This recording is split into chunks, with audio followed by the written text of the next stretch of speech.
armastus, vaatame siis, mis on sõnumid meile paarisuhete ja armastuse valdkonnas, mida sa pead teadma.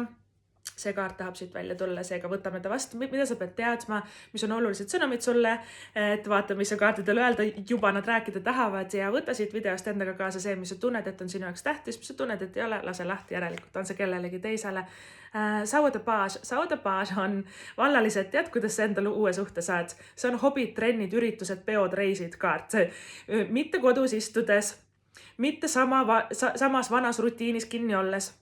Mitte lihtsalt passides ja manifesteerides. Sul tuleb minna trenni, spordisaali, jõusaali, katsetada mingi uut spordiala. Sul tuleb minna teha ägedat hobi, on see mingi maalikursus näiteks või et midagi loomingulist, midagi särtsakat, midagi põnevat. Osadel teist tuleb reisile minna, kui sa ammu selle peale mainud, siin on sinu märk ja ka igasugused kontserdid ja üritused ja peod. Festivalid, mingid koosviibimised, kellegi sünnipäevapeod. Saudapaaž on huvitav, sotsiaalne, aktiivne, ta on liikuv, ta on põnev.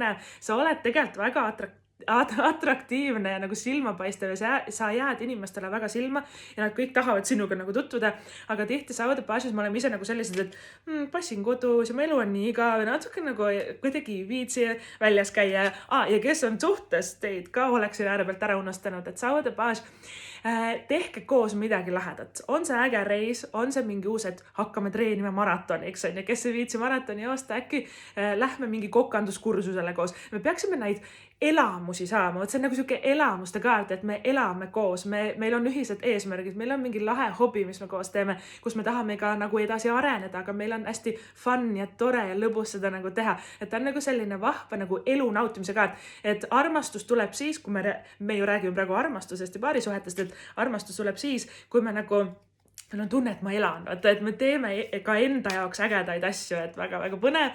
Järgmisena meil on siis tulemas saudekaks. Saudekaks on suhteliselt sama kaart, mis saudapaaž, aga saudekaks on rohkem nagu selline reisimise kaart ja võib-olla rohkem karjääriradadele ta meie lugemise ka praegu viib, aga saudekaks reisimised, väljasõidud, üritused mingites teistes linnades, teistes riikides, asukohtades, väga-väga soodne nagu selleks. Saudekaks ka osadele teist vallaliselt võib tähendada, et kui sa vahetad tööd või sul tuleb uus töökoht või tööalaselt mingi uus pakkumine, et siis see ka armastus sinu ellu nagu siseneb, et saudekaks on nagu justkui mõnikord ka 2 töökoha vahel valik ja kes on suhtes, saudekaks, saudapaaž, see ongi nagu see, et elame koos, teeme lahedaid asju ja nad on nii põnevad ja elevust tekitavad ja vahvad ja seiklusimulised ja kumbki nendest kodus ei istu ega kodus ei passi, et nad peavadki liikuma ja kogema nagu koos elu, et vahet ei ole, mis meist saab, meil lihtsalt praegu on nii tore koos olla, et on nii sellised mõnusad ja särtsakad energiat.